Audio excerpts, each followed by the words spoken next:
Hello, everybody. It's Tuesday. Welcome to Tidbit Tuesday with Grace. I hope that your week has gone amazing so far and that you are excited about what the rest of this week will bring. I am here on a Tuesday just throwing a little encouragement in the atmosphere, throwing a little bit of smiles and joy your way. And I hope that it meets you right where you need it. So today's tidbit is a little vulnerable, right? And I have been cringing. And I'll be like so honest, I've been cringing because I've had to be a little more honest than I wanted to be. But I believe, and I'm like, if it helps one person, I'll keep being, right? So let's be real, okay? Many of us dealt with things as kids, as children. It might not have been to the extent of abuse and all that kind of stuff, but we've all dealt with something that kind of affected us as adults. For me, it was foster care. Many years I was in foster care from about the age of 6 until I aged out. So technically in the foster care system, if you're in college, that's like 20s. I dealt with molestation, abuse, physical, emotional, mental, like all of it. So I've dealt with a whole plethora of things, abandonment, rejection, mother and father. So I've dealt with all of it, right? And for the most part, like I've done the therapy, all the things they tell you to do. And you think that you have successfully conquered it, right? Sometimes.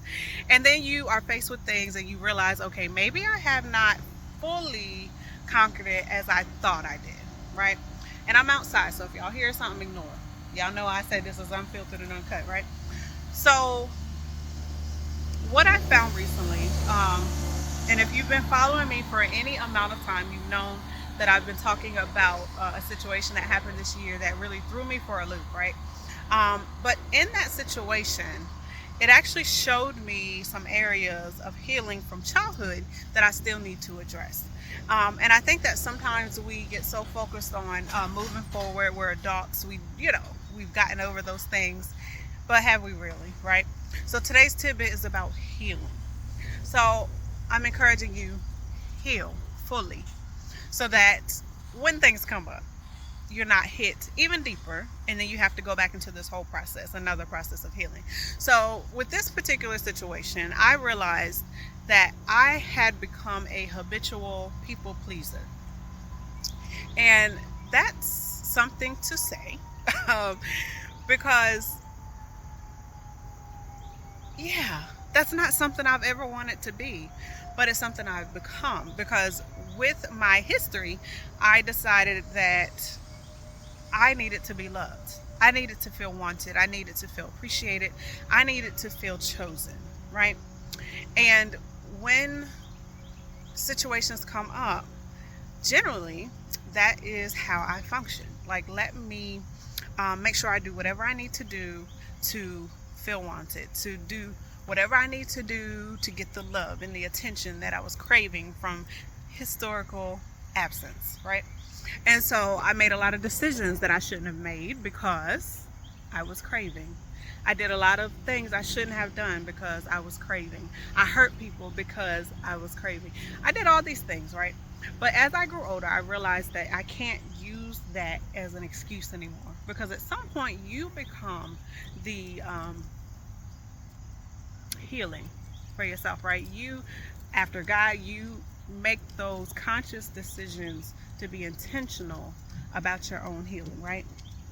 And so that is what I've had to do.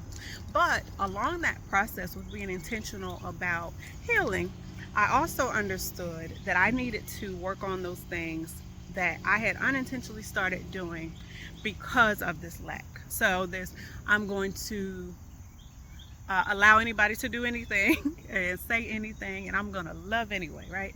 And that is the great Christian and godly thing to do. It is. However, there is a caveat because I think that sometimes we go so far that we become doormats. And so I realized for me that I had to heal that child within that just craved this love and unwavering support and this deal with this desire to always be loved and accepted. And in that situation, I found myself almost apologizing for existing, right? You apologize for, oh, well, maybe if I was better, maybe if I did this, maybe if I did that, maybe if I wasn't this, and maybe if I said the right things and did the right things, then they would accept me, and then maybe they would love me. And so I found myself doing that. And I had to come back and say, wait a minute, what is that in you that's making you be this when you didn't do anything wrong here except be you? And always allow people to know that yes, you're a person, and yes, you make mistakes, and no, you are not everywhere you need to be, and yes, you're still working on some things. All of that, because I've been very open about that. But I found myself almost apologizing for existing.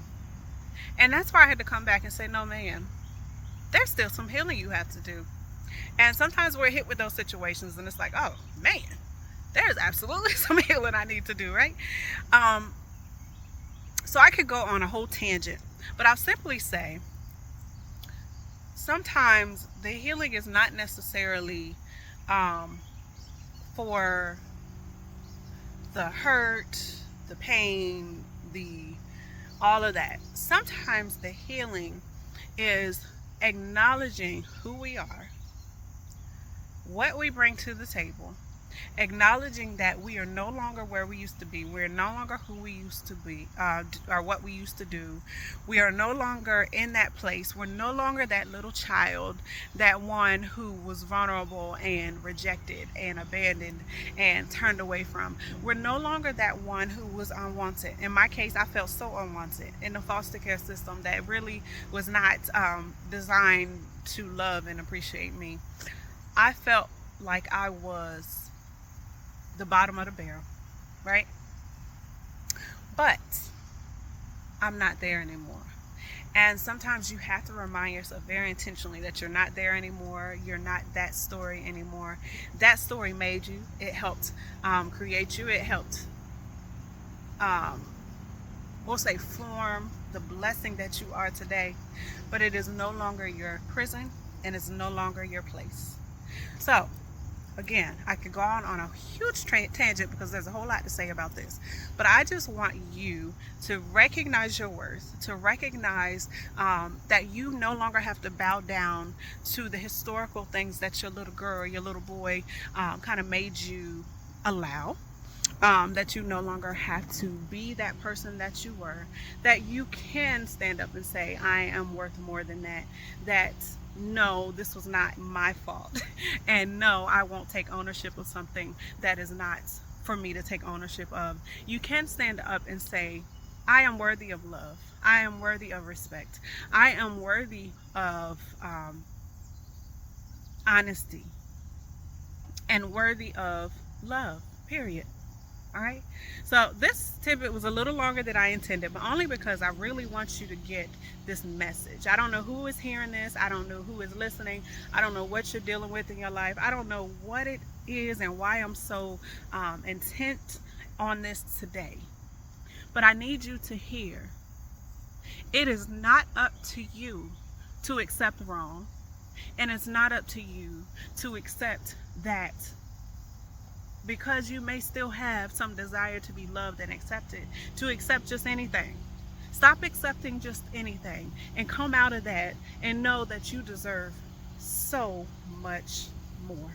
All right? So, again, I'm about to get emotional, and I'm not doing that on this here TikTok and this here social media world. Come out of that, y'all. You deserve so much more. All right? That is your tidbit for today. This has been Grace. I pray and I hope that you receive it. I hope that you hear it and know that if nobody else knows and if nobody else accepts it, I know you're worth it. Okay?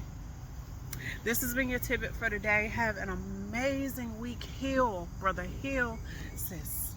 And know that you're worth it. I'll talk to y'all later. Bye.